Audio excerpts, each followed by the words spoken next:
Hello, good evening. Afternoon.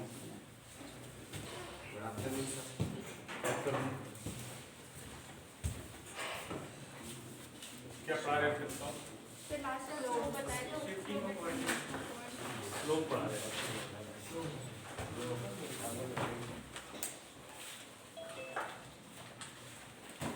Slope में आगे continue करते हैं।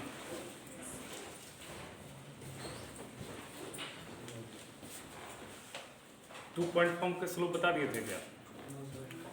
टू पॉइंट फॉर्म से स्लोप कैसे निकालते हैं? बाई कोऑर्डिनेट का difference divided by x coordinate का डिफरेंस बताए तो थे। बाई कोऑर्डिनेट का difference divided by x coordinate का डिफरेंस। हम लोग देखते हैं, देखो ये जो होता है ना, ध्यान से सुनो। देखोगे A X plus B Y plus C बराबर 0। ये क्या है बताओ? ये इक्वेशन क्या है? लीनियर इक्वेशन इनटू वेरिएबल है क्या? लीनियर इक्वेशन इनटू वेरिएबल है क्या बताओ? ये जो इक्वेशन लिखा है ax plus B Y plus C बराबर 0, ये क्या लीनियर इक्वेशन इनटू वेरिएबल दिख रहा है आपको? और लीनियर इक्वेशन इनटू वेरिएबल का जो ग्राफ होता है वो हमेशा स्ट्रेट लाइन होता है। लीनियर इक्वेशन इनटू वेरिएबल का जो ग्राफ होता है वो हमेशा क्या होता है? Straight line. ठीक है, तो लिख लेना ax plus B Y plus C बराबर 0 represents general equation of straight line. Represents general equation of straight line. Equation of straight line.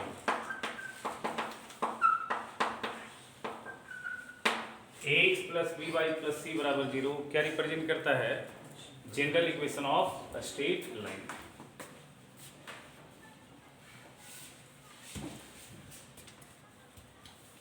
ठीक है, क्या रिप्रेजेंट करता है? General equation of straight line. अच्छा, ध्यान से देखना थोड़ा सा। अब यहाँ पे ये स्लोप होता है ना इस लाइन का, मतलब इस शक्ल में, इस इक्वेशन, इस फॉर्म में जो इक्वेशन लिखा हुआ है, हम जो भी थ्योरी पढ़ेंगे ना स्ट्रेट लाइन के लिए, वो सारे थ्योरी इसी लाइन पे काम करेगा, मतलब इसी इक्वेशन में। और एकदम याद रखना, कोऑर्डिनेट ज्योमेट्री में अगर स्ट्रेट लाइन की बात हो रही है तो a होता है कोफिशिएंट ऑफ x और b होता है हमेशा कोफिशिएंट ऑफ y। ये बार बार बताने की जरूरत नहीं है। अगर आप स्ट्रेट लाइन के सवाल कर रहे हैं और कहीं भी थ्योरी में हमने a यूज किया है तो वो x का कोफिशिएंट है, और b जहाँ यूज हुआ है वो किसका है? y का coefficient.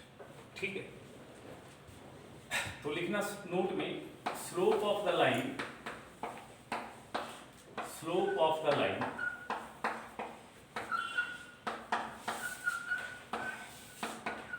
Slope of the line ax plus B Y plus C बराबर 0, ax plus B Y plus C बराबर 0 इज इक्वल टू होता है minus of a upon b, minus of a upon b। ये देखो यहाँ पे क्या दिख रहा है आपको? ये दिख रहा है कोफिशिएंट ऑफ x और b दिख रहा है कोफिशिएंट ऑफ, तो माइनस ऑफ ऊपर आ जाएगा कोफिशिएंट ऑफ x और नीचे आ जाएगा कोफिशिएंट ऑफ y।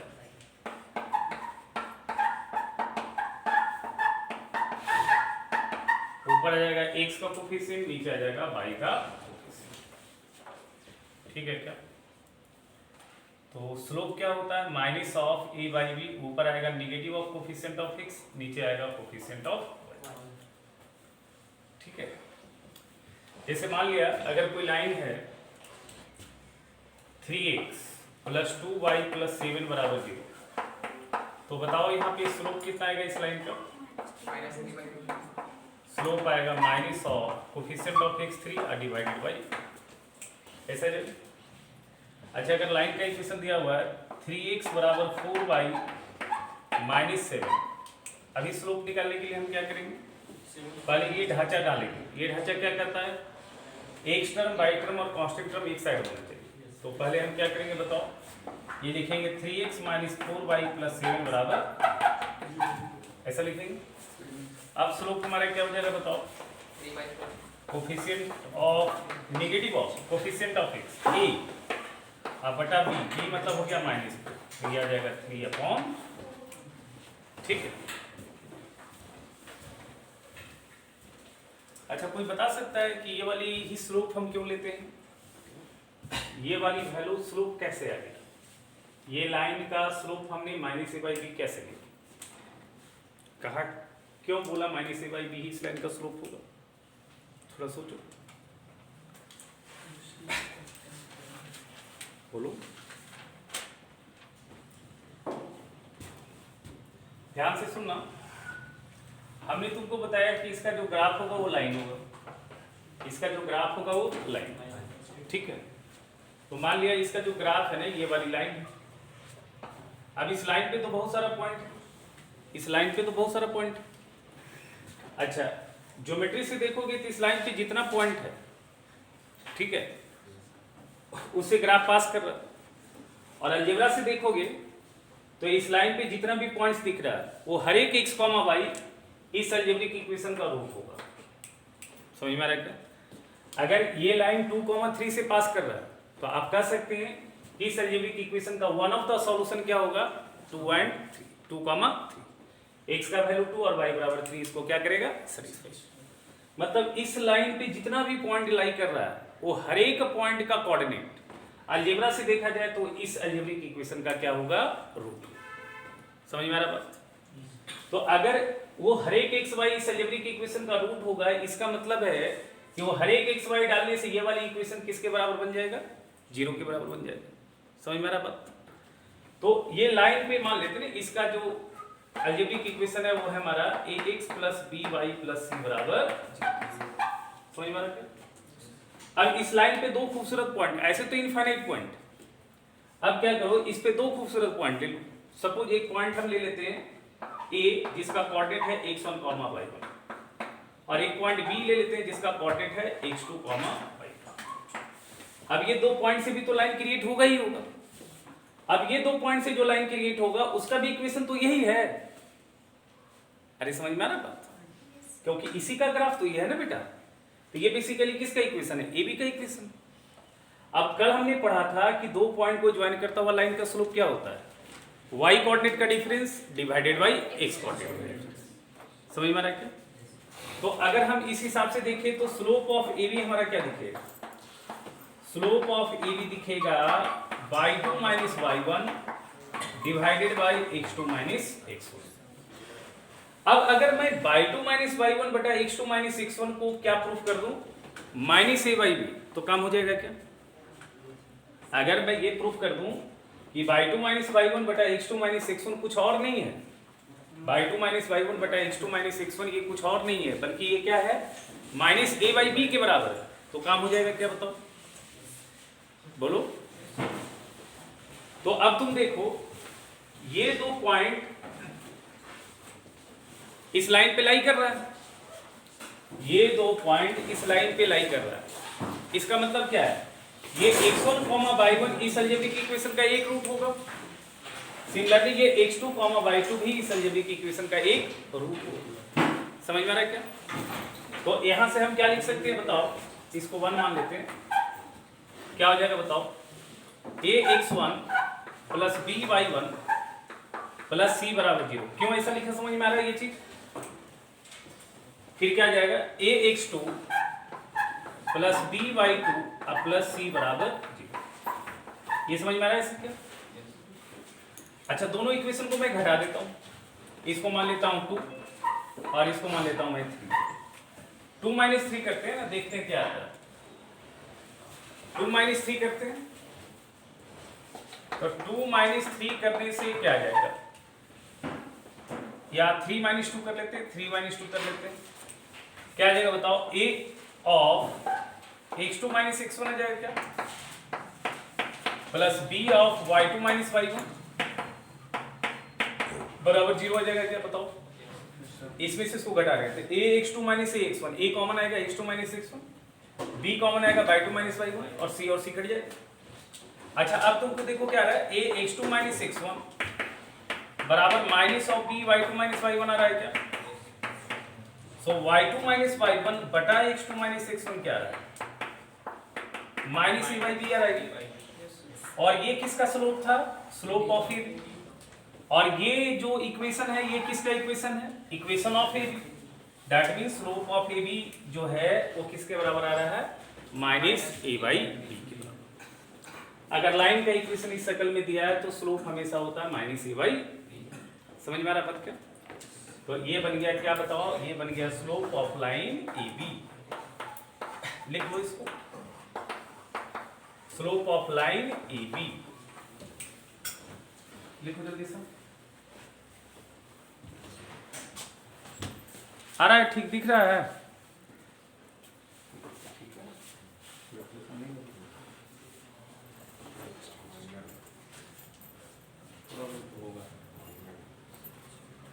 देखो उतना खुश नहीं हो पाए कि वो भी शुरू में 1-2 दिन अच्छे चला रहा।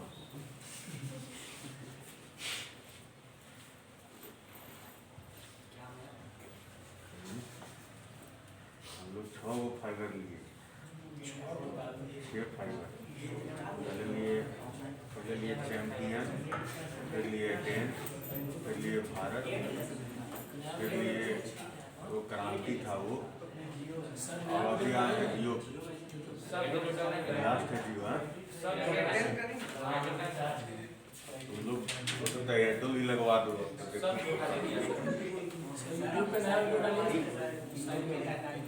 बेटा हाँ नया रिलीज होगा। हाँ नया रिलीज होगा बेटा, होगा तो पहले तुम्हें लोग मिलेगा। आपका यूट्यूब चैनल खुलेगा सर? अपना खोल लेंगे, अभी कोई प्रमोशन चल रहा है। एक यूट्यूब चैनल चलाने के लिए टीम चाहिए। सब का यूट्यूब का नया चैनल होता है।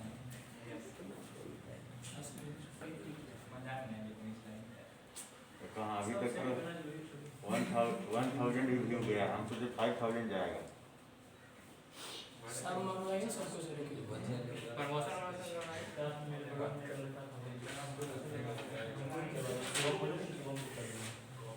इसमें 1 वीक में 1000 ही बहुत। ये प्रूफ कैसे वो समझ में आ रहा है ना? चलो आगे देखो। अगला टॉपिक है, लिखो angle between two lines. Angle between two lines.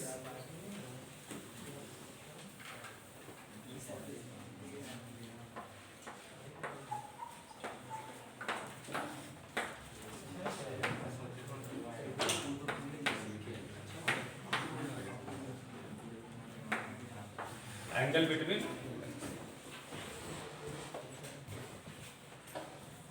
अच्छा ये बताओ कि इसको फिजिक्स में क्लास में दिक्कत हो रहा है 3 बजे मंडे वाला में। कितने लोगों को दिक्कत हो रहा है मंडे वाला में 3 बजे? आप लोग का भी ट्यूशन रहता है क्या? ट्यूशन रहता है 3 बजे मंडे में ट्यूशन रहता है? अरे अच्छा तो ये काम करना, ठीक है। ऐसे जिस चल तो रहा है, जो चल रहा है, जिसको इसको 3 बजे है ना ट्यूशन, वो मंडे शाम को पढ़ लेना 7 बजे से।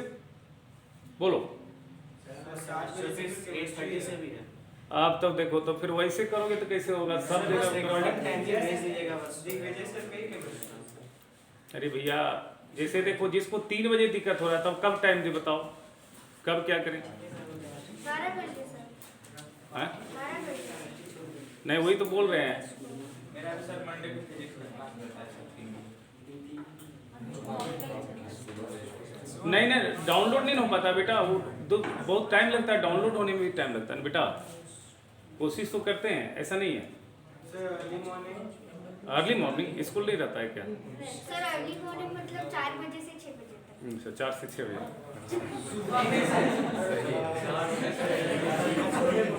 नहीं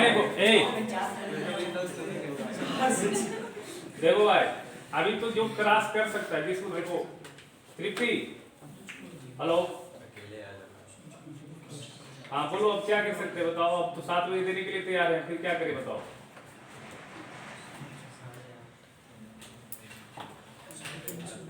आ जा तो सुन लो 7 बजे जिसका देखो अभी जैसे पढ़ रहा करो जिसको इसको इस टाइम में दिक्कत हो रहा है, दोनों में अब दो और ऑप्शन दे दिए, ठीक है।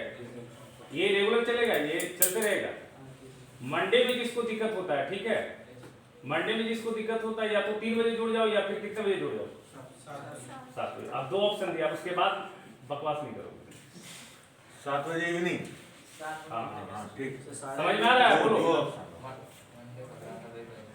हाँ 7 बजे केमिस्ट्री का क्लास रहता है। अरे भाई तो इस समय तुम पढ़ो ना यार। नहीं सर फिजिक्स का रहता है। 2 ऑप्शन मिला ना, एक इवनिंग शाम को 7 बजे मिला मंडे अल्टरनेट वाला को, और एक 3 बजे मिला। दोनों उसी टाइम में मेरा क्लास कीजिए सर। अब क्या करें बताओ।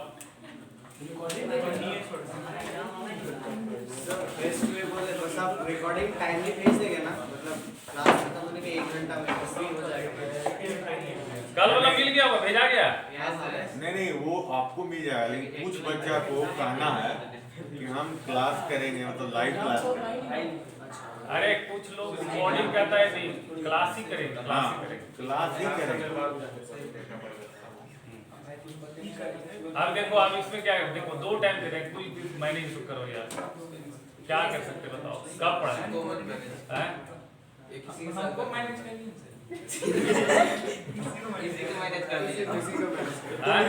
तुम रिकॉर्डिंग देखो। अरे अब यही लास्ट तक चलेगा, इसी महीने से चलेगा, और क्या चलेगा यार, कितना दिन चलेगा, इस महीना भर चलेगा। सर ऐसे नहीं तो कभी आधा घंटा आके सर पूछ लेंगे जिसमें प्रॉब्लम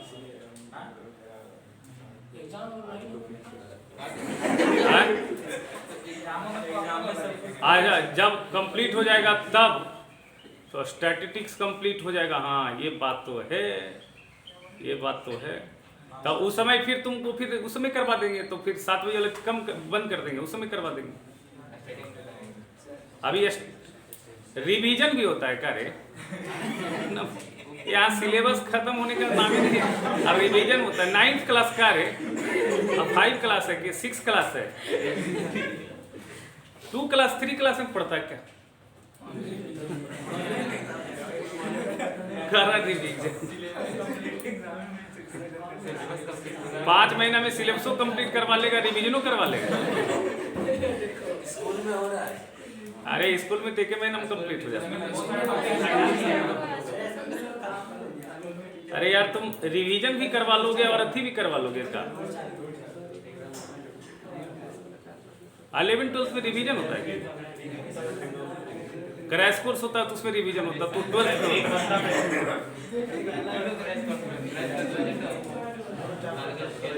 ए देखो अभी 2 टाइम दे रहे हैं। अब मंडे में स्टार्ट पढ़ाएंगे, 2 क्लास में खत्म हो जाएगा, ठीक है। तो अब 3-4 को टाइम दे देंगे, जिसमें पढ़ना होगा पढ़ लें। हाँ सर 3-4 ऑप्शन दे दिए, एक तो खींचिए। हाँ मतलब हम जो है दिन भर फिराते रहे नहीं। चलो ठीक, अभी देखो 2 ठो दे रहे हैं, एक मंडे भी दे देते हैं, ठीक है। जिसको मंडे में जैसे जो दिक्कत है 3 बजे नहीं आ पाता है, मंडे में जो 3 बजे नहीं आ सकता है, ठीक है। देखो ऑप्शन रिकॉर्डिंग भी देख सकते हो, ठीक है। पढ़ाने के लिए भी तैयार है, तो अगर मंडे में अगर 3 बजे नहीं आ पाते हो तो शाम को 7 बजे, ठीक है ना, कोई दिक्कत नहीं ना, बोलो। एडजस्ट करो बेटा, थोड़ा एडजस्ट करो। सर सैटरडे को भी ऑप्शन है। हाँ सैटरडे को क्या ऑप्शन दे? नहीं सर उसमें और अच्छा अब देखो तुम फंस जाएगा क्या? देखो तुमने फंस जाएगा। अब ठीक है ना, अब दिक्कत नहीं, आप नहीं बोलना भाई, बहुत परेशान। देखो एंगल बिटवीन 2 लाइन, अब देखो ऐसा नहीं होता, एक तो दिक्कत तो होता है, अभी समय कम न मिला। पहले ऐसा दिक्कत नहीं होता था, पहले देखो सिस्टमेटिक टाइम पे होता था अपना, कभी दिक्कत नहीं होता था। इस बार समय कम मिला, सब लोग पढ़ा रहे हैं ना 2-2 बार। कोई ऐसा टीचर है जो 7 दिन ही पढ़ा रहा है? सारा टीचर पढ़ा रहा है, समझ रहे हो ना। तो मजबूरी है, सबके साथ मजबूरी। चलो ठीक है, थोड़ा मैनेज करो बेटा। अब हम पढ़ाने के लिए तैयार है ना बेटा, ऐसा थोड़ी कि तुमको हम छोड़ देंगे। मान लेते तुमको नहीं समझ में आएगा, तुम अलग से आके टाइम ले लेना ना, पूछ लेना क्या प्रॉब्लम है। देखो एंगल बिटवीन 2 लाइन्स, सुनना ध्यान से। जैसे देखो ये लाइन है बेटा L1 और ये लाइन है बेटा आपका L2, ठीक है ना। अब ये 2 लाइन इंटरसेक्ट कर रहा है, तो जब 2 लाइन इंटरसेक्ट करेगा तो आपको कितना एंगल बन रहा है बताओ। इस तस्वीर में कितना एंगल बन रहा है बताओ? 2। 4 नहीं बोलना, कल ही बताए थे। अभी नहीं बोलना कि सर एक को ये बन रहा है, एक को ये बन रहा है, एक को ये बन रहा है, एक को ये बन रहा है, ऐसा नहीं। फोटो 4 दिख रहा है बट एक्चुअली 2 ही एंगल है, ये और ये वैल्यू इक्वल होगा ना, और ये एंगल और ये एंगल क्या होगा, इक्वल। समझ में आ रहा है ना? यस। और तस्वीर से हमको समझ में आ रहा है कि ये एक्यूट दिख रहा है और ये क्या दिख रहा है, ऑब्ट्यूज। तो यहाँ पे हमने ये वैल्यू को अगर माना थीटा, तो ये एंगल क्या बन जाएगा, पाई माइनस थीटा। ठीक है, अब ध्यान से सुनना, दो लाइन के बीच का जो एंगल हमेशा लेते हैं वो हमेशा एक्यूट लेते हैं, ये कन्वेंशन में माना गया है।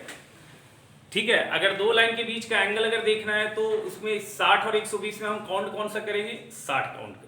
लिख लोगे नोट में, angle between two lines is always taken as acute angle.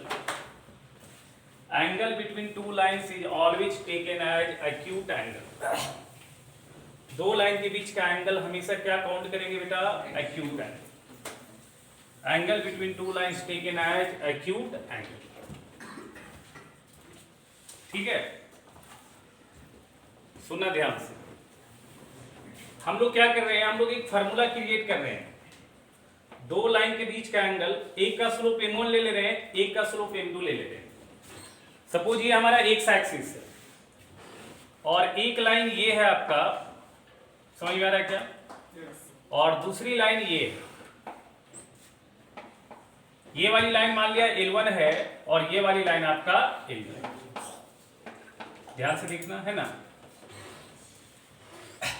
Suppose ये इंक्लाइनेशन θ2 है, क्योंकि कोई भी लाइन का इंक्लाइनेशन एक्स एक्सिस से जब देखना होगा तो हमेशा कैसे देखेंगे, एंटी क्लॉकवाइज। तो यहाँ पे ये इंक्लाइनेशन हम मान लेते हैं θ1। समझ में आ रहा है क्या?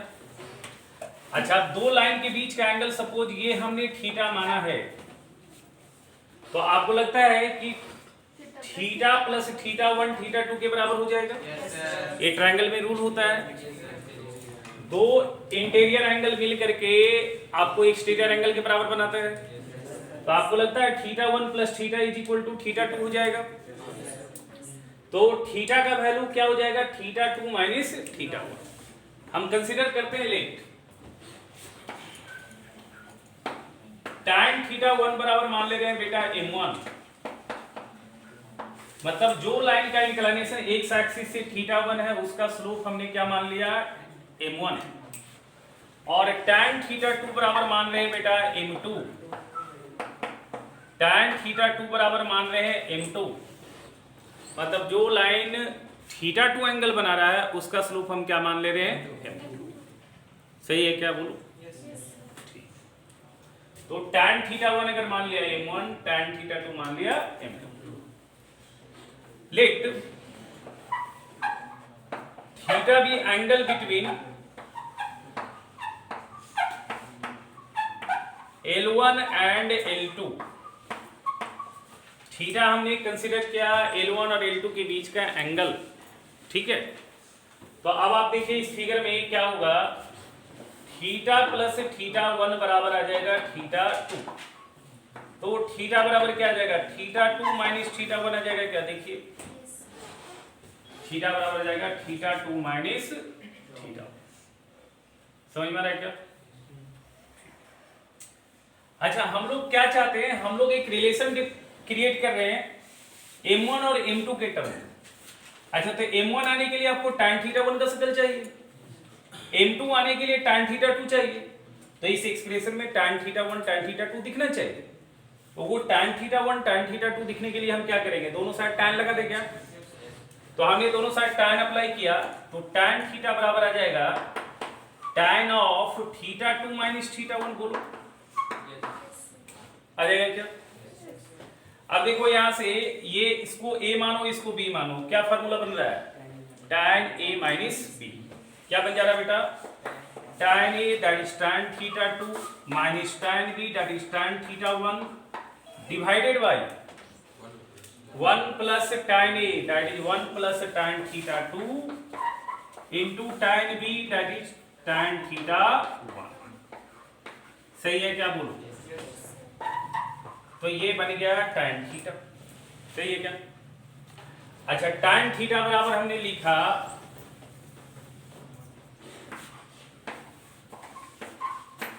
सुनना, ये θ2 tan θ2 किसके बराबर आएगा m2, tan θ1 किसके बराबर आएगा m1 और divided by tan θ2 m2 tan θ1 m2, तो 1 प्लस m2 इंटू m1 आएगा क्या बताओ।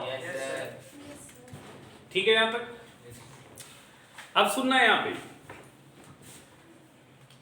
m2 और m1 फाइनाइट नंबर है, हमने यहाँ पे m2 और m1 को क्या लिया है फाइनाइट लिया है। तो m2 और m1 अगर फाइनाइट है तो फाइनाइट माइनस फाइनाइट क्या है फाइनाइट, समझ में आ रहा बात।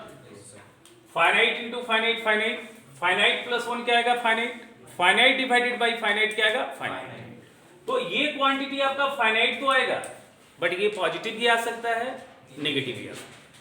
और अभी हमने माना है कि थीटा दो लाइन के बीच का एंगल है, तो थीटा मस्ट है एक्यूट होगा, क्योंकि अभी हमने बोला कि दो लाइन के बीच का एंगल कन्वेंशनली क्या माना जाता है एक्यूट माना जाता है। तो जब हम दो लाइन के बीच का एंगल थीटा मान रहे हैं तो थीटा हर हाल में क्या आना चाहिए पॉजिटिव आना चाहिए, सॉरी थीटा हर हाल में एक्यूट आना चाहिए। थीटा एक्यूट आने का मतलब tan थीटा का वैल्यू हर हाल में क्या आना चाहिए पॉजिटिव आना चाहिए। तो आपको लगता है ये वैल्यू हमेशा प्लस आएगा, नहीं ये माइनस भी आ सकता है। तो इसको प्लस बनाने के लिए यहाँ पे हम क्या डालते हैं, अब तुमसे कोई पूछेगा मॉड क्यों डालते हैं, समझ में आ रहा है। मॉड इसलिए डालते हैं क्योंकि थीटा हर हाल में हमको क्या चाहिए एक्यूट चाहिए, इसलिए मॉड डालते हैं। सो थीटा बराबर क्या आ जाएगा बताओ, tan inverse m1 minus m2 by 1 plus m1 m2 का, तुम m2 माइनस m1 बटा 1 प्लस m2 m1 लिखो या m1 माइनस m2 बटा 1 प्लस m1 m2 लिखो, मॉड लगा रहे हैं दोनों वैल्यू क्या आएगा सेम। नोट में लिखना here m1 and m2 भी finite number, here m1 and m2 भी फाइनाइट नंबर। फाइनाइट मतलब क्या होना चाहिए, दोनों फाइनाइट का मतलब इसमें से कोई भी इन्फिनिटी ना बने। अगर m1 m2 में से कोई भी अनडिफाइंड बन जाएगा तो ये फार्मूला काम नहीं करेगा, समझ में आ रहा बात। ये फार्मूला कब कब काम करेगा, जब दोनों लाइन ऑब्लिक होगा तब काम करेगा, या एक लाइन ऑब्लिक होगा और एक लाइन एक्स एक्सिस के पैरेलल होगा तब भी काम करेगा। ये फार्मूला काम कब नहीं करेगा, जब दोनों में से किसी एक लाइन का स्लोप क्या हो जाएगा अनडिफाइंड हो जाएगा। दैट मीन जो लाइन अगर पैरेलल टू वाई एक्सिस है, अगर दो लाइन के बीच का एंगल निकालना और उसमें से एक लाइन वाई एक्सिस के पैरेलल है तो ये फार्मूला काम नहीं करेगा, समझ में आ रहा बात। इन्हीं की दुनिया का हर एक लाइन के लिए फार्मूला काम करेगा, ये दुनिया का हर एक ऑब्लिक लाइन के लिए काम करेगा जिसका स्लोप पॉजिटिव या नेगेटिव है, मतलब स्लोप फाइनाइट होगा तब काम करेगा। अगर m1 m2 में से कोई भी एक अनडिफाइंड हो गया तो फिर ये फार्मूला काम नहीं करेगा, समझ में आ रहा बात। अच्छा इसमें दो स्पेशल केस होता है। स्पेशल दो केस क्या हो सकता है, लाइन पैरेलल हो जाएगा तो क्या कंडीशन होगा, परपेंडिकुलर हो जाएगा तो क्या कंडीशन, तो लिख लो।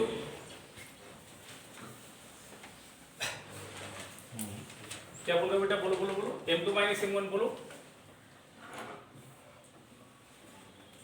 अरे भैया m2 माइनस m1 लिखो, m1 माइनस m2 लिखो, मॉड लगा रहे हो, क्या फर्क पड़ता है, बोला तो नहीं बोला था क्या।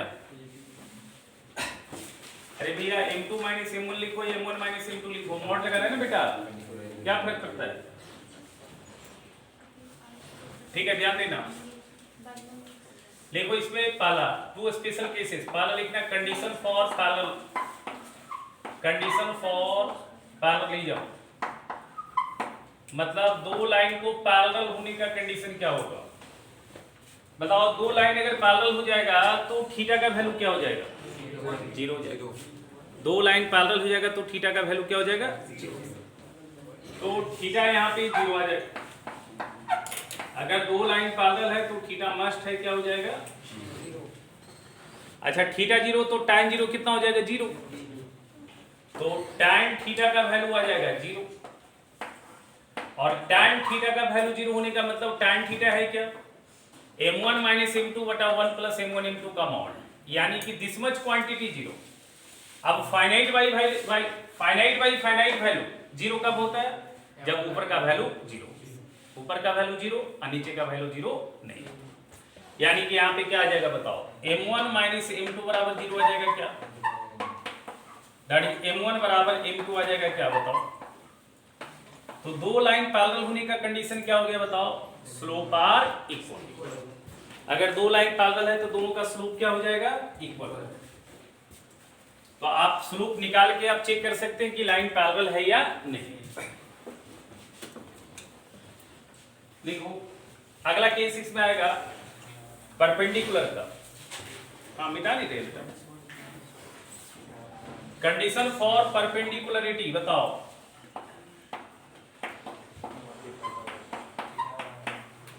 परपेंडिकुलर होने के लिए कंडीशन क्या हो जाएगा, थीटा दोनों के बीच कितना आ जाएगा 90।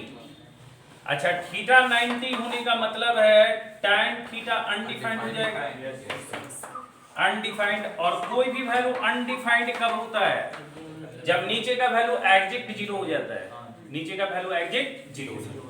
तो tan थीटा वाली रिलेशन में नीचे क्या दिख रहा है बताओ, 1 plus m1 m2, that is 1 plus m1 m2 का वैल्यू एग्जैक्टली क्या आ जाएगा 0, दैट इज m1 m2 बराबर क्या आ जाएगा -1। अब अगर दो लाइन का स्लोप का प्रोडक्ट -1 दिखा तो आप कहेंगे कि दो लाइन क्या है, परपेंडिकुलर। दो लाइन का स्लोप अगर बराबर है तो लाइन क्या बोलेंगे, पैरेलल। ठीक है।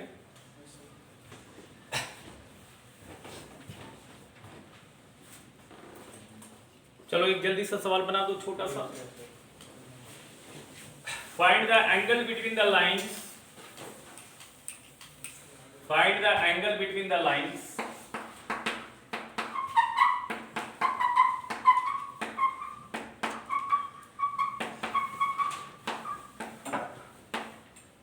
Three X plus Y minus 1 बराबर 0 and 2x minus Y plus 3 बराबर।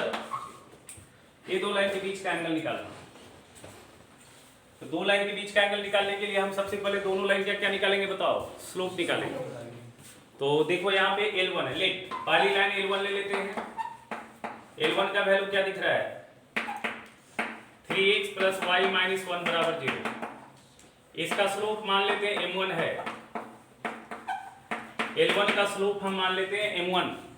तो बताओ इस लाइन का स्लोप क्या आएगा, minus a by B. a मतलब कोफिशिएंट ऑफ x बटा b मतलब कोफिशिएंट ऑफ y। तो क्या आ जाएगा माइनस ऑफ 3/1 दैट इज कितना -3। L2 दूसरी लाइन L2 ले लेते हैं, 2x माइनस वाई प्लस 3 बराबर 0। क्या आ जाएगा इसका स्लोप, इसका स्लोप m2 मान लो। समझ में आ रहा है क्या, क्या आ जाएगा बताओगे, स्लोप कितना आ जाएगा minus of a by B. a is coefficient of x 2 and b is -1। तो माइनस ऑफ 2 बटा -1 क्या आ जाएगा 2। अब हम जानते हैं कि अगर दो लाइन के बीच का एंगल निकालना और एक का स्लोप m1 एक का स्लोप m2, क्या फार्मूला होता है, tan थीटा बराबर m1 माइनस m2 बटा 1 प्लस m1 m2। ठीक है ना। तो let theta be angle between L1 and L2। अगर थीटा L1 L2 के बीच का एंगल है, थीटा L1 L2 के बीच का एंगल है, तो बताएगा थीटा बराबर क्या फार्मूला होता है, tan इनवर्स। थीटा बराबर क्या होता है, tan inverse mod of m1 minus m2 बटा 1 plus m1 m2। Mod of m1 minus m2 बटा 1 प्लस m1 m2 होता है क्या। सो tan inverse m1 is what -3 m2 क्या है 2/1 प्लस -3 into 2। सॉल्व किया जाए क्या आएगा, tan इनवर्स -5 डिवाइडेड बाई -5 आ जाएगा क्या, -5। तो ये आ जाएगा tan inverse 1। tan inverse 1 time कहाँ पे देता है बताओ, 45 पे।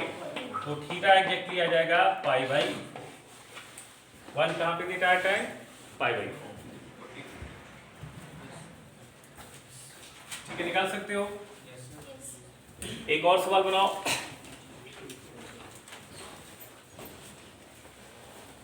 Find the angle between the lines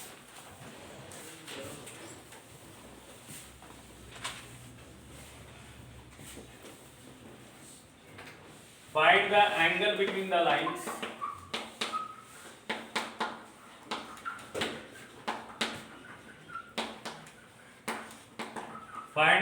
between the lines x minus Y plus 3 बराबर 0 एंड x बराबर 6। Find the angle between the lines x minus Y plus 3 बराबर 0 एंड x बराबर 6।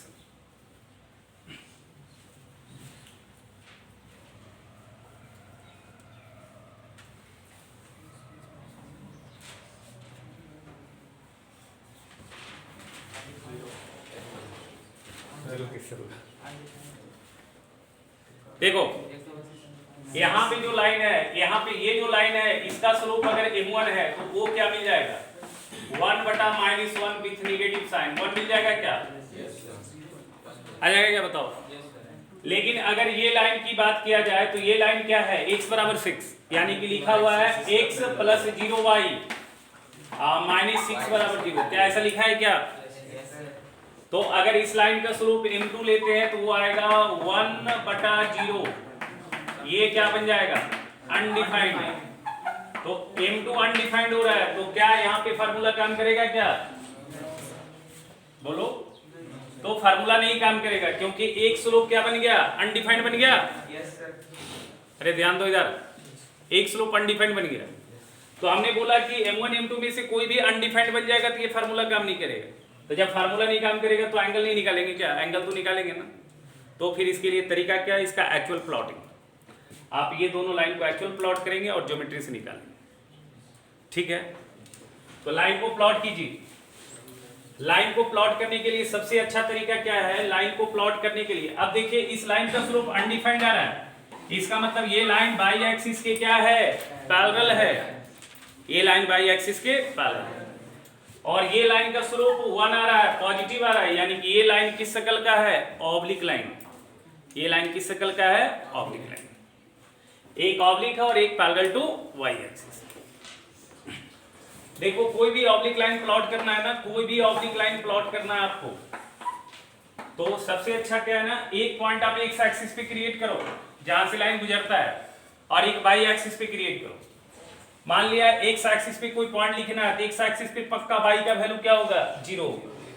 तो इस इक्वेशन में मैं वाई 0 करूंगा तो अपने आप एक्स दिख जाएगा। तो y मैं 0 करूंगा तो क्या आएगा x प्लस 3 बराबर 0। x क्या आ जाएगा -3।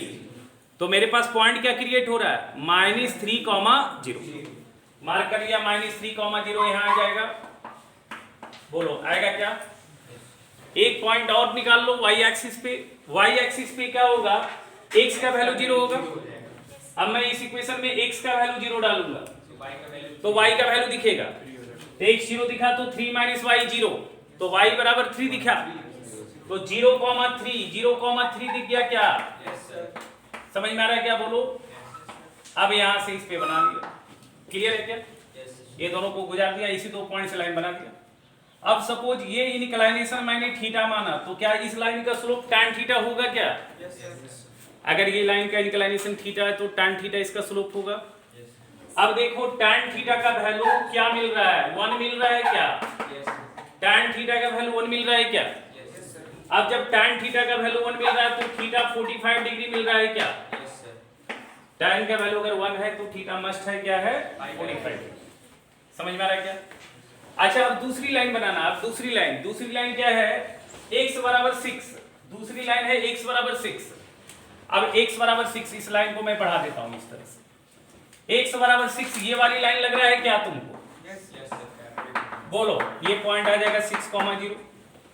क्या x बराबर 6 ये वाली लाइन लग रहा है क्या? अब ये लाइन और ये लाइन के बीच का एंगल ये लग रहा है क्या तुमको? बोलो।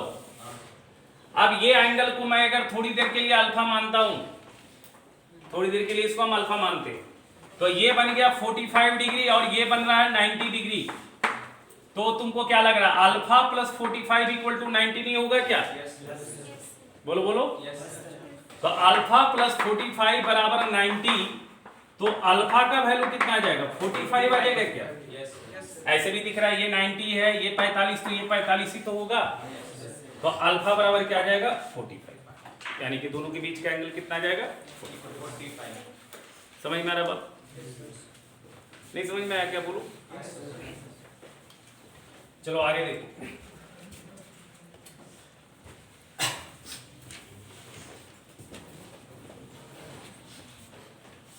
आगे देखो, थोड़ा ध्यान देना।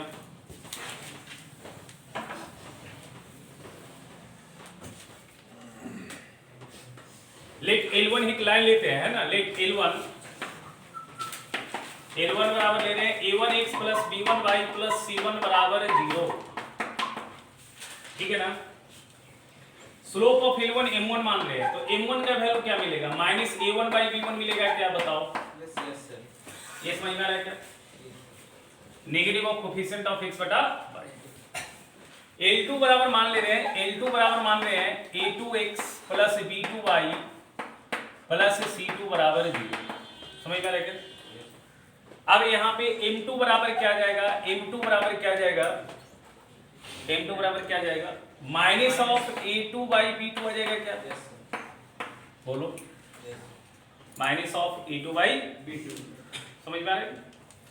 अच्छा, if L1 parallel to L2, L1 parallel है L2 से, अगर L1 L2 पैरेलल है तो आपको लगता है कि M1 M2 बराबर होगा? तो अगर हमने L1 को पैरेलल बनाया L2 से, तो M1 बराबर क्या आएगा बताओ? M2 आएगा। So minus of A1 by B1 बराबर आ रहा है minus of A2 by B2, समझ में आ रहा है क्या? तो ये माइनस माइनस कैंसिल हो जाएगा। सो A1 बाई A2 बराबर B1 बाई B2 आ रहा है क्या? तो ये दो लाइन को इक्वेशन देख के पहचानने का तरीका, बिना स्लोप निकाले, बिना स्लोप निकाले इक्वेशन देख के आप बता सकते हैं कि हाँ दो लाइन पैरेलल है या नहीं। अगर दो लाइन में x का कोफिशिएंट का रेशियो और y का कोफिशिएंट का रेशियो क्या दिख जाए? सेम दिख जाए। ये x का कोफिशिएंट का रेशियो है क्या? Yes sir. ये y का कोफिशिएंट का रेशियो है क्या, बताओ? Yes sir. अब अगर दो लाइन में x का कोफिशिएंट का रेशियो और y का कोफिशिएंट का रेशियो सेम दिख गया तो आप कह सकते हैं कि दोनों लाइन क्या है?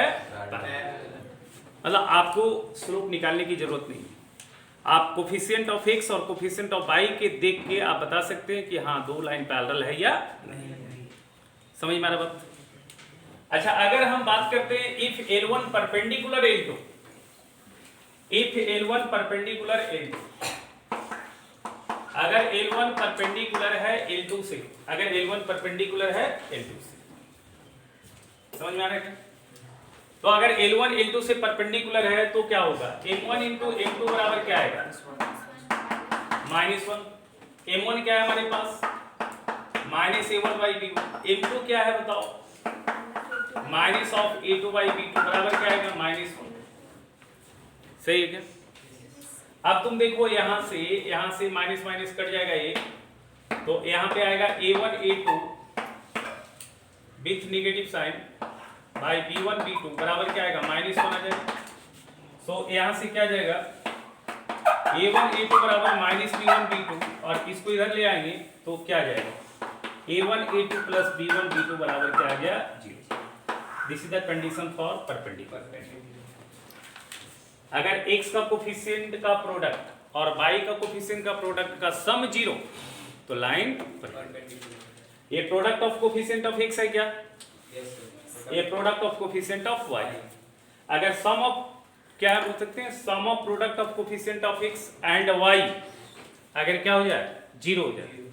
कोफिशिएंट ऑफ x का product plus coefficient of y का प्रोडक्ट अगर 0 हो गया तो आप कह देंगे कि दो लाइन क्या है? परपेंडिकुलर। समझ में आ रहा क्या? जैसे मान लिया मैंने एक लाइन लिखा है ऐसा, L1 3x minus 2y plus 7 बराबर 0, L2 2x plus 3y plus 9 बराबर 0, ऐसा मैंने दो लाइन लिखा। L1 लिखा 3x माइनस 2y प्लस 7 बराबर 0, L2 लिखा 2x प्लस 3y प्लस 9 बराबर 0। ठीक है, पहले आप देखो पैरेलल है या नहीं। x का कोफिशिएंट का रेशियो आ रहा है 3/2, y का कोफिशिएंट का रेशियो आ रहा है -2/3। क्या ये दोनों बराबर है? नहीं, तो पैरेलल तो नहीं है। अब परपेंडिकुलर चेक करना, प्रोडक्ट ऑफ x का कोफिशिएंट 6, प्रोडक्ट ऑफ y का कोफिशिएंट -6, 6 और -6 का सम क्या हो रहा है? 0 हो रहा है। दैट इज L1 परपेंडिकुलर है L1 परपेंडिकुलर है किससे?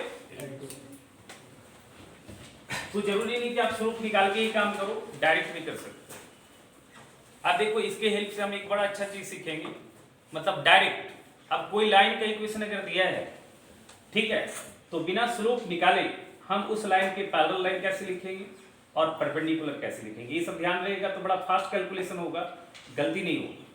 ठीक है, तो जल्दी जल्दी काम कर सकते हैं। तो लिखिए, ऊपर हेडिंग दीजिए, how to write equation of a line parallel and perpendicular to a given line. How to write equation of a line parallel and perpendicular to a given line. समझ में आ रहा है या नहीं आ रहा है, बताओगे? समझ में आ रहा है बेटा, बोलो।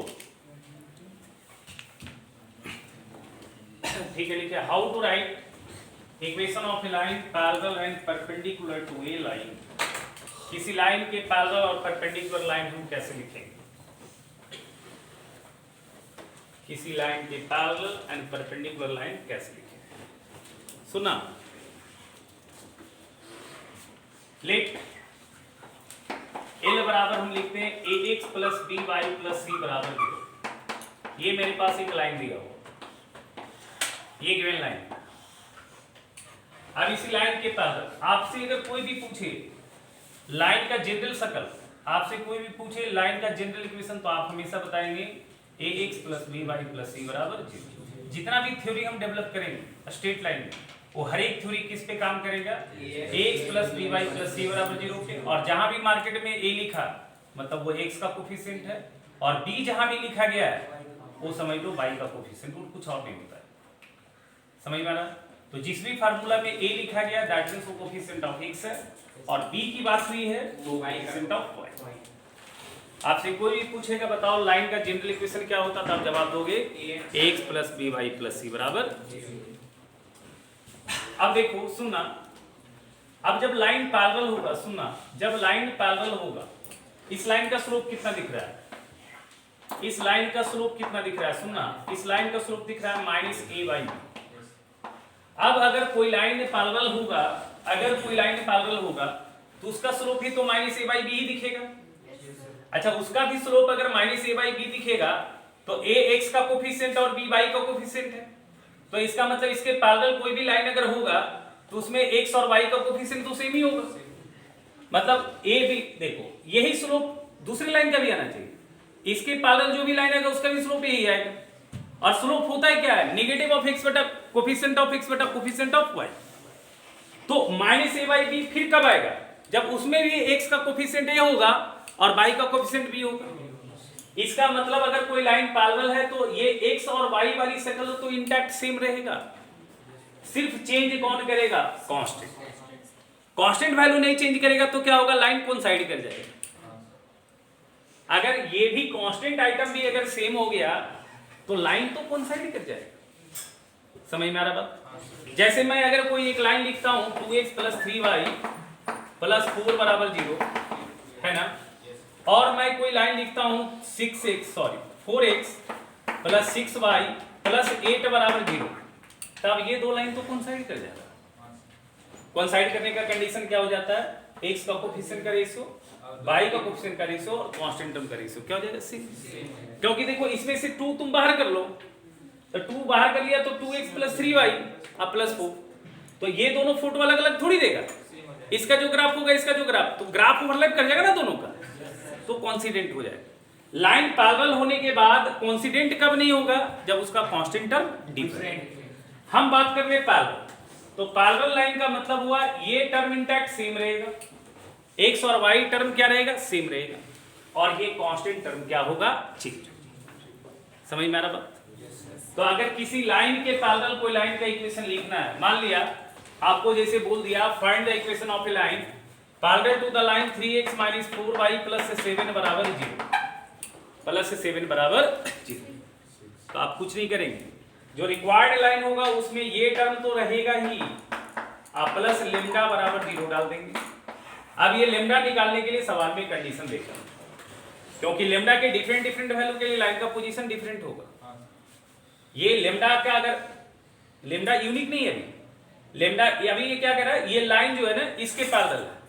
अब इसमें कोई एक लाइन नहीं है, लेम्डा का अगर इनफाइनाइट वैल्यू बात होगी तो इनफाइनाइट लाइन है जो इसके पैरेलल। समझ में आ रहा बात? लेकिन कोई यूनिक लेम्डा निकालने के लिए सवाल में कंडीशन दिया रहेगा आपको। अब वो बोलेगा कि वो लाइन इससे पैरेलल है और पास कर रहा है 3 4 से, तब बस आप क्या करेंगे, x की जगह 3 डाल देंगे, y की जगह 4 डाल देंगे, तो लेम्डा दिख जाएगा और वो वैल्यू डाल देंगे, तो वो यूनिक खास लाइन आएगा जो इससे पैरेलल भी होगा और पास करेगा किससे, 3,4। समझ में आ रहा बात? तो पैरेलल लाइन लिखने के लिए हमारा तरीका क्या हो गया, लिख लो ax plus by plus lambda बराबर 0, ax plus by plus lambda बराबर 0। रिप्रेजेंट क्या रिप्रेजेंट करेगा, line parallel to the line ax plus by plus c बराबर 0, line parallel to the line ax plus by plus c बराबर, मतलब ये सब line वो कोइंसाइड नहीं करेगा, कोइंसाइड नहीं करेगा। लेमडा और सी अलग अलग है तो फिर कैसे कोइंसाइड करेगा, लेमडा सी प्रोपोर्शनल हो गया, ठीक है। एक्स और वाई का जो कोफिशिएंट है ए बी ए वाली दोनों में, ए वाली देखो ये तो सेम ही दिख रहा है, और लेमडा और सी बराबर हो गया तो लाइन कोइंसिडेंट हो जाएगा। अब सुनना, अच्छा इसके पैरेलल लाइन बनाया, अब ये इससे परपेंडिकुलर लाइन बनाते हैं।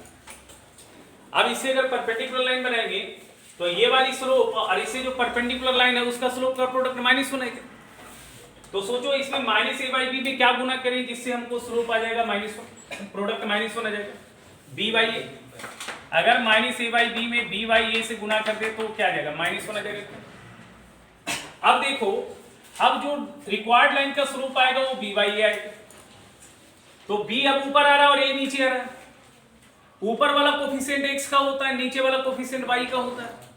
इसका मतलब तुमको क्या लग रहा है, a और b आपस में इंटरचेंज हो जा रहा है क्या? a और b आपस में क्या हो रहा है, इंटरचेंज। समझ में आ रहा है?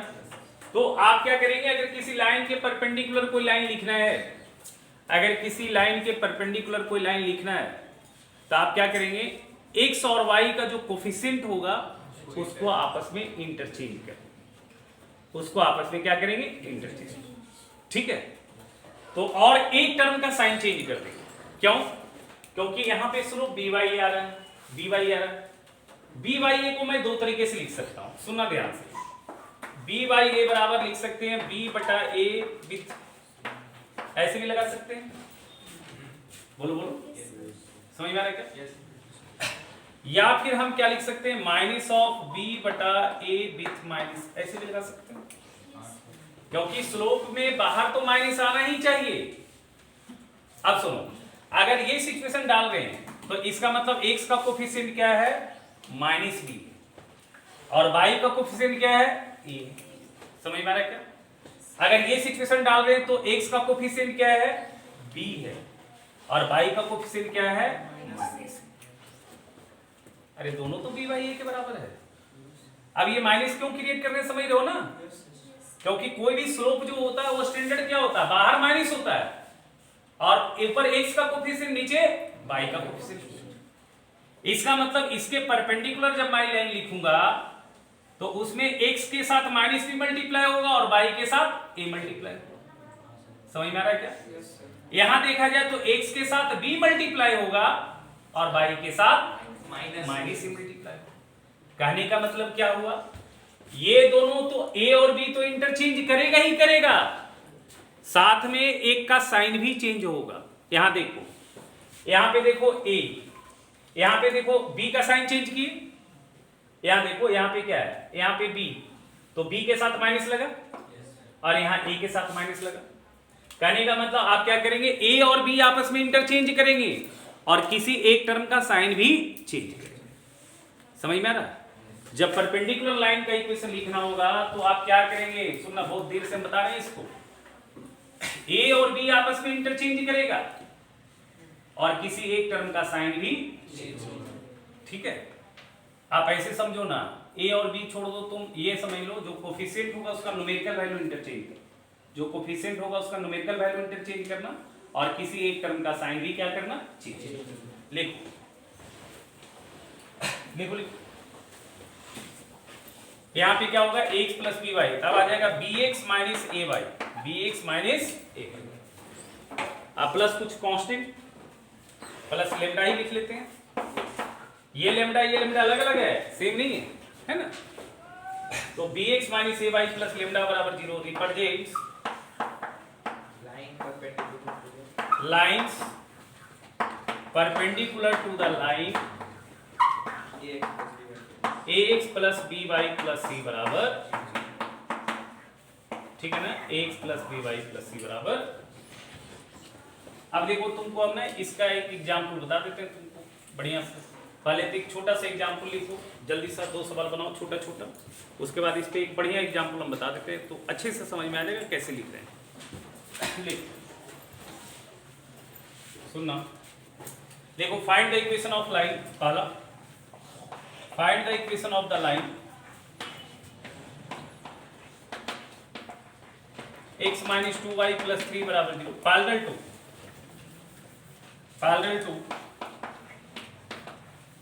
To x minus 2y plus 3 बराबर 0 एंड पासिंग थ्रू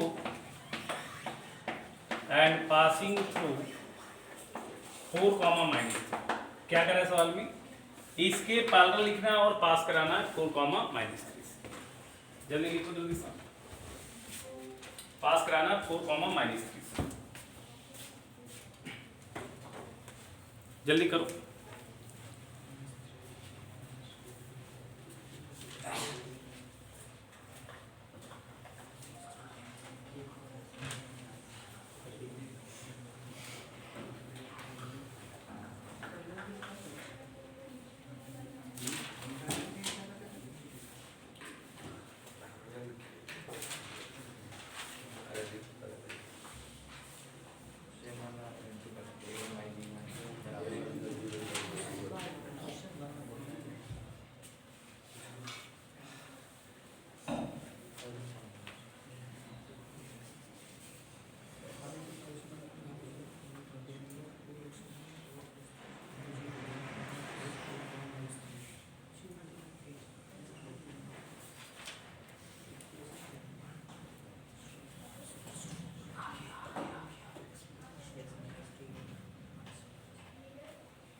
अरे लिखो तो एकदम सिंपल है।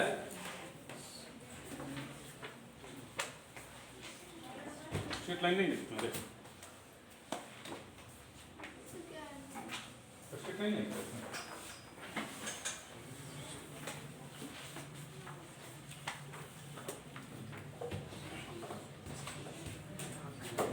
लिखिए, क्या आ जाएगा आंसर बताइए इसका बेटा। Minus 2y minus 10 equals to 0। देख रहे,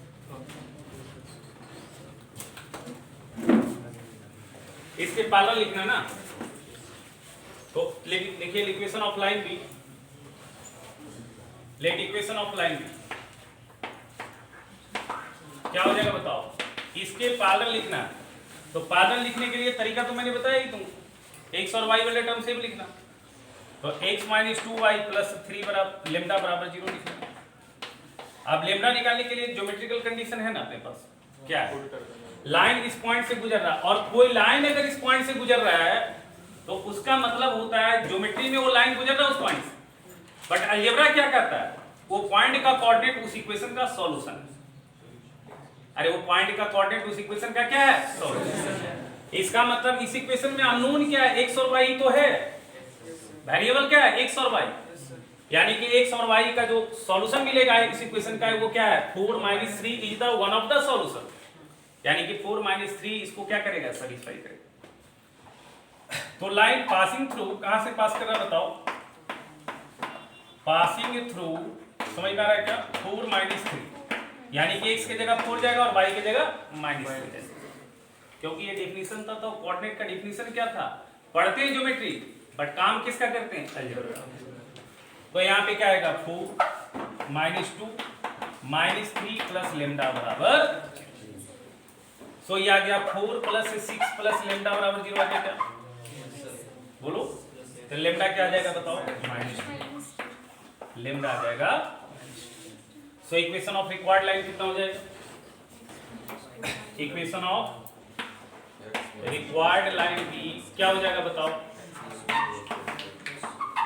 x - 2y पर -10 बराबर, ये एकदम खास लाइन है जो उस लाइन से पैरेलल है, और पास कर रहा है कहां से 4 माइनस 3। ठीक है, चलो जल्दी समझाओ। Find the equation of line perpendicular to the line. हाँ, क्या अभी भी दिक्कत हो रहा है क्या?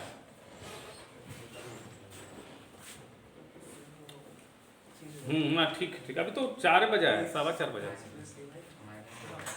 ठीक है, लिखिए find the equation of the line, find the equation of the line. ठीक है, find the equation of the line perpendicular to the line 4x minus 3y plus 7 बराबर 0। ठीक है, समझ में आ रहा? एंड पासेज थ्रू, अभी तो और कोई कंडीशन नहीं दे सकते क्योंकि कुछ बताया नहीं है। पासेज थ्रू 2, -3 पास कर रहा है कहां से 2, -3। तो आप बना सकते हैं लाइन का इक्वेशन। लिखिए क्या आएगा लाइन का इक्वेशन।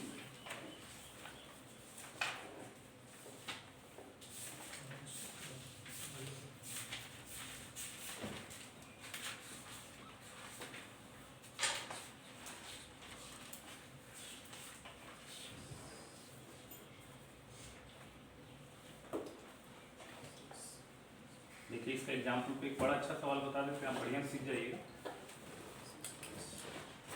क्या आ जाएगा बताइए? लाइन क्या चाहिए बताओ, क्या लिखा है? इससे परपेंडिकुलर बनाना है ना। क्या सवाल बोला? Find the equation of line perpendicular to the line, है ना। तो let equation of required line क्या हो जाएगा? इक्वेशन ऑफ रिक्वायर्ड लाइन, सुनना, रिक्वायर्ड लाइन वो लाइन जो है इस लाइन से परपेंडिकुलर है। तो हमने क्या बोला? ये 4 और 3 आपस में इंटरचेंज करोगे, माइनस के साथ नहीं, साइन के साथ नहीं, साइन को छोड़कर इंटरचेंज करना है।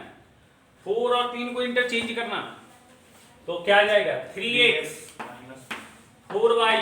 अब किसी एक टर्म का साइन चेंज करना।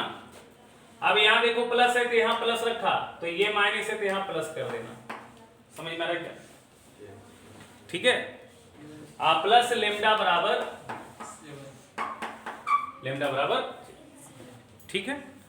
अब लेमडा निकालने के लिए कंडीशन क्या है? इट पासेज थ्रू, कहां से पास कर रहा बताओ, बोलो बोलो, कितना से पास कर रहा बताओ, बोलो। 2 - 3, तो यहाँ पे डाल दो, तो 3 × 2 और 4 × -3 प्लस लेमडा बराबर 0। ये 6 - 12 प्लस लेमडा बराबर 0। लेमडा का वैल्यू क्या आ जाएगा? 6। समझ में आ रहा क्या? सो इक्वेशन ऑफ लाइन कितना हो जाएगा? इक्वेशन ऑफ लाइन आ जाएगा 3x + 4y + 6 बराबर। या आप दूसरा ऐसे भी कर सकते थे, और करके देख लेते हैं। और हमारे पास ऑप्शन क्या है? देखो 4 और 3 इंटरचेंज करना, 4 और 3 इंटरचेंज करना, तो 3x 4y लिख लिया क्या? अब यहाँ माइनस है तो यहाँ माइनस रहने दिया, बट यहाँ प्लस है तो यहाँ माइनस कर देना। एक जगह साइन जरूर चेंज करना। समझ में आ रहा है क्या? ठीक है, क्या किया? यहाँ पे हम बाई टर्म का साइन चेंज किए, यहाँ पे हम किसका चेंज किए? X term. Numerical value interchange कर रहे हैं। ठीक है, यहां देखो साइन को छोड़कर इंटरचेंज करना, 3 और 4 इंटरचेंज करना। अब यहां पे आ गया लेमडा। समझ में आ रहा क्या? अब लेमडा निकालने के लिए पास कहां से कर रहा बताओ? इट पासेज थ्रू, कहां से? 2, कितना? -3। तो ये आ जाएगा -3 × 2 और -4 × -3 प्लस लेमडा बराबर 0। ये -6 + 12 बराबर 0। लेमडा का वैल्यू कितना आ गया? बोलो। क्या होगी बताओ? लेमडा -6 आएगा प्लस लेमडा बराबर 0। लेमडा आ जाएगा -6। अब ये लेमडा का वैल्यू डालो इसमें, पटको, तो पटका पटकी के बाद क्या आएगा इसका वैल्यू बताओ? -3x - 4y - 6 बराबर 0। माइनस कॉमन निकालोगे क्या? तो 3x + 4y + 6 बराबर, देखो आ रहा है यदि यहाँ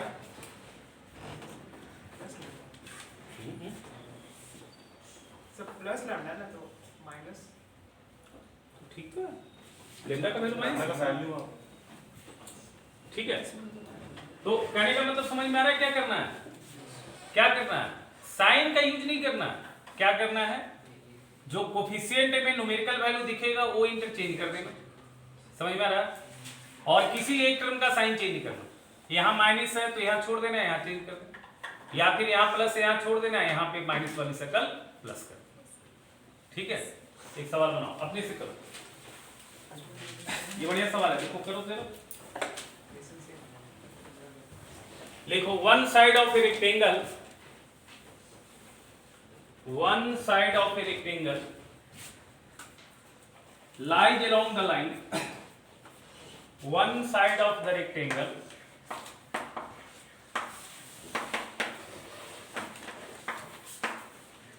lies along the line, lies along the line 4x plus 7y plus 5 बराबर 0, 4x plus 7y plus 5 बराबर 0, one side of the rectangle lies along the line 4x plus 7y plus 5 बराबर 0, two of its vertices are, two of its vertices are, vertices are, two of its vertices are -3, 1 and 1, 1, दो इसके vertices भी दिए हुए हैं, -3, 1 and 1, 1. Find the equation of other three sides. Find the equation of other three sides. Find the equation of other three sides. Other three sides. समझ में आ रहा है क्या क्वेश्चन? क्या कर रहा है, वन साइड ऑफ रेक्टेंगल इस लाइन के लॉन्ग लाई कर रहा है, इसके दो वर्टिसेस भी दिए हैं -3, 1 और 1, 1, तो बाकी तीन साइड का इक्वेशन आपको निकालना, कोशिश कीजिए, आप सोचिए।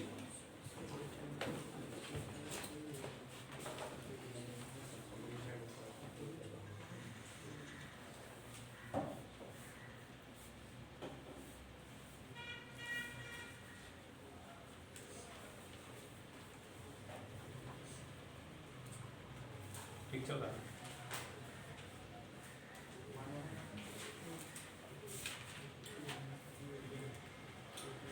कोशिश कीजिए सही सही।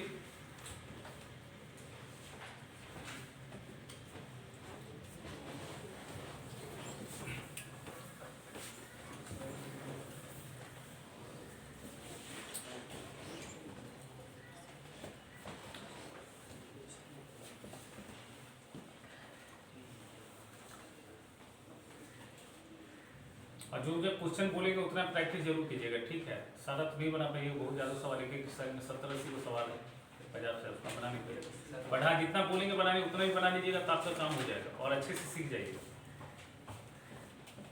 और स्ट्रेट लाइन अगर आपका गड़बड़ हो गया तो पूरी कोऑर्डिनेट खराब हो जाएगा, कोऑर्डिनेट का जड़ होता है स्ट्रेट लाइन,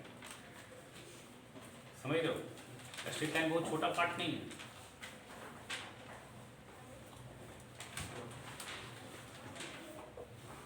सुनना, देखो ध्यान से, यहाँ पे बच्चे से गलती क्या क्या होता है, सुनना ध्यान। पहले आप एक रेक्टेंगल बना लो, आराम से करो ना, आराम से करो। ABCD एक रेक्टेंगल बना लिया, ठीक है, ABCD एक रेक्टेंगल बना लिया। अब देखो आपके पास यहाँ पे जो है एक साइड का इक्वेशन दिया है, तो आप फ्री है कोई भी एक साइड ले सकते हो इसमें, समझ में आ रहा है क्या। हम मान लिया जो ये इक्वेशन दिया हुआ, सपोज वो AB का इक्वेशन है, मान लेते हैं ये जो इक्वेशन है, एक साइड का इक्वेशन जो है वो AB का इक्वेशन, तो इसका इक्वेशन दिया है 4x plus 7y plus 5 बराबर, इसमें तो कोई दिक्कत नहीं।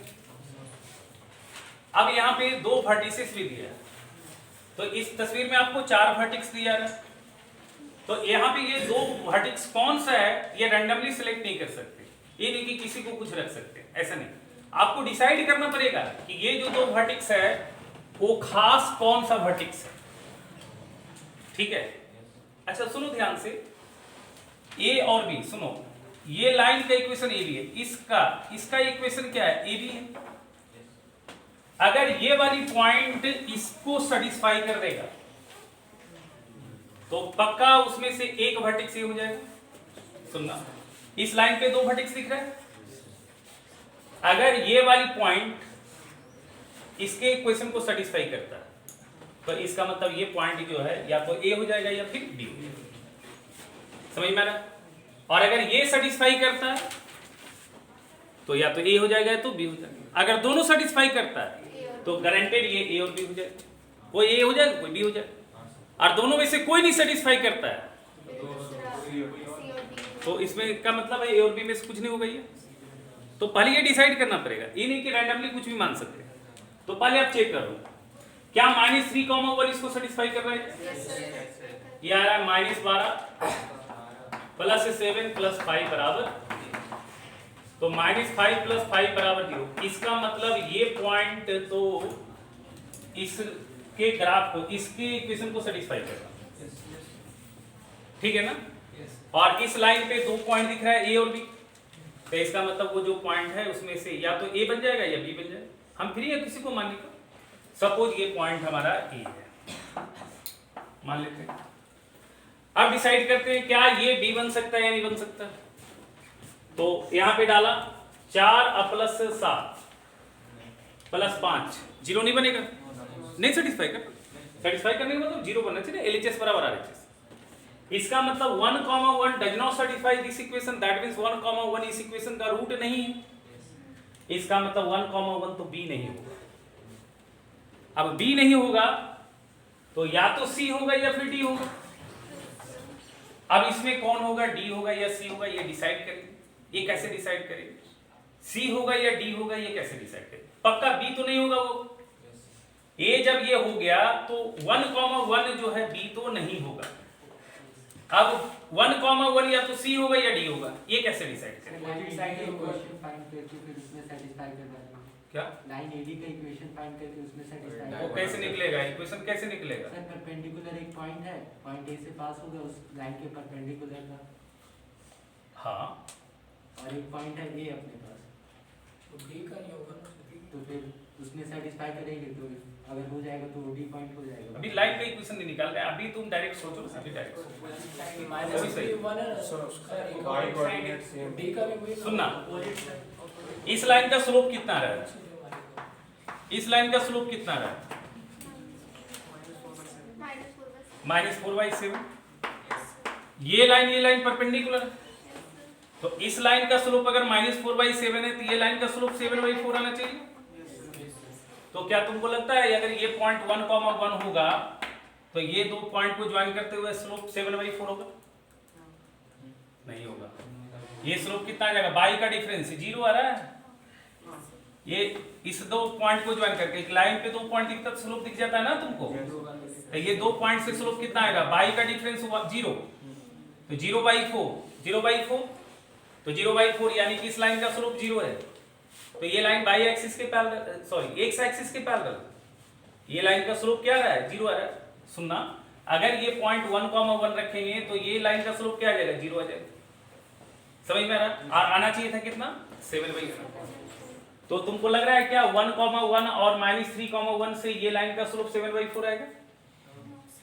और अगर 7/4 आता तब ना ये 1, 1 होता। तो आप बताओ ये 1, 1 हो सकता है डी क्या, नहीं हो सकता। तुम भी ठीक बोल रहा था। तो इसका मतलब 1, 1 पक्का। समझ में आ रहा है। अब तो इक्वेशन आप आराम से निकाल सकते हो डायरेक्टली, वो भी सही बोल रहा था। इसका इक्वेशन निकाल लेंगे, ए से गुजार के, फिर जो लाइन का इक्वेशन आएगा उसमें डाल के चेक कर लेंगे। अगर 1, 1 सेटिस्फाई करता तो डी हो जाता, नहीं सेटिस्फाई करेगा डी नहीं। वही चीज यहाँ देखो, इसका स्लोप, ये दोनों लाइन परपेंडिकुलर है तो दोनों का स्लोप का प्रोडक्ट -1 होना चाहिए। तो इसका स्लोप तुम्हारा -4/7 है, तो इसका स्लोप 7/4 हो। तो अगर 1, 1 रखने से क्या इसका स्लोप 7/4 आ रहा था क्या, नहीं आ रहा था। इसका मतलब ये वर्टेक्स से 1, 1 नहीं। समझ लो। अब देखो, अब तो आराम से तुम लाइन का इक्वेशन लिख सकते हो। सुनो, ये लाइन इससे पैरेलल है तो इसका इक्वेशन आ जाएगा 4x + 7y + λ1 = 0। बोलो क्या हो जाएगा, लेमडा 1 निकालने के लिए लाइन कहां से गुजर रहा है? 1 1 से गुजर रहा है क्या? गुजर रहा है। अब अगर x के जगह 1 y के जगह 1 डालो तो 4 + 7 11। लेमडा 1 का वैल्यू क्या जाएगा? -11। तो ये लाइन का इक्वेशन आ गया 4x + 7y - 11 बराबर। क्लियर है क्या? अच्छा चलो, ये लाइन जो है इससे परपेंडिकुलर है क्या? तो इसका इक्वेशन आएगा 7x - 4y + लेमडा 2 बराबर 0। बोलो। अच्छा, ये लाइन कहां से गुजर रहा है? -3,1 से। ये वाली लाइन -3,1 से गुजर रहा है क्या? एक पॉइंट चाहिए ना। तो x के जगह -3 डाला तो यह आ जाएगा -21 -4 प्लस लेमडा 2 बराबर 0। लेमडा 2 का वैल्यू कितना आ जाएगा? 25। तो इसका इक्वेशन क्या बन गया? 7x - 4y + 25 बराबर हो गया क्या? देखो। अच्छा, ये दोनों लाइन पैरेलल है तो इसका इक्वेशन आएगा 7x - 4y + लेमडा 3 बराबर 0। लेमडा 3 निकालने के लिए क्या करोगे बताओ? 1 1 से गुजार देना। तो 7 - 4 3। लेमडा 3 का वैल्यू कितना हो गया? -3। तो इसका इक्वेशन हो गया 7x - 4y - 3 बराबर। नहीं समझ रहे? आराम से कर सकते हो। इसमें सबसे इंपॉर्टेंट क्या था? वर्टेक्स का सिलेक्शन। कोई भी एक वर्टेक्स, अब तुम रैंडमली कुछ भी मान लोगे तो गलत हो जाएगा सवाल। ठीक है, वो भी सही बोल रहा था, एकदम सही बोल रहा था कि या तो 1 1 हम पहले डिसाइड कर रहे हैं सी या डी, या बाद में डिसाइड करना। बाद में डिसाइड करने के लिए हम क्या करेंगे? ये पॉइंट तो पता है, ये लाइन इससे परपेंडिकुलर, तो इसका इक्वेशन लिख लेंगे। एग्जैक्ट। और ये वाली इक्वेशन को अगर 1 1 सेटिस्फाई करता तो कौन सा वर्टेक्स होता है? डी। और इसको अगर 1 1 नहीं सेटिस्फाई कर रहा तो वो डी नहीं बल्कि क्या होता? सी। उसे भी कर सकते। समझ लो बात।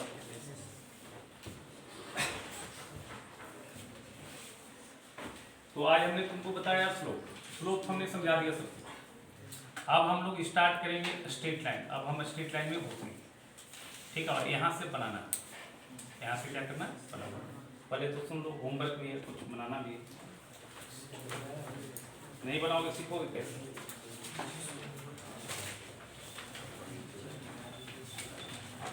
सुनना, तुम एक काम करना, सुनो, जो क्वेश्चन हम बोल रहे हैं उसको बनाएगा।